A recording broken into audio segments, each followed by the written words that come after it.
Noypi TV. Welcome to Noypi TV. Kung bago pa lang sa channel, mag-subscribe ka na Kanoypi. Salamat.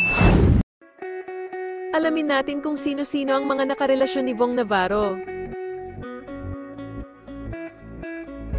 Bianca Lapez. Si Vong Navarro at Bianca Lapez ay married noong 1998 pero kalaunan ay nag-divorce din sila pero may isa silang anak at ang anak nila ay sumabak na rin sa pag-a-acting.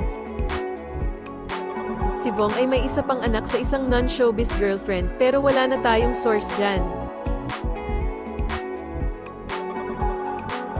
Naging girlfriend naman niya ang aktres na si Desiree Del Valle pero ang relasyon nila ay 3 years lang pero ngayon si Desiree ay married sa aktor na si Boom Labrusca at may isa na silang anak.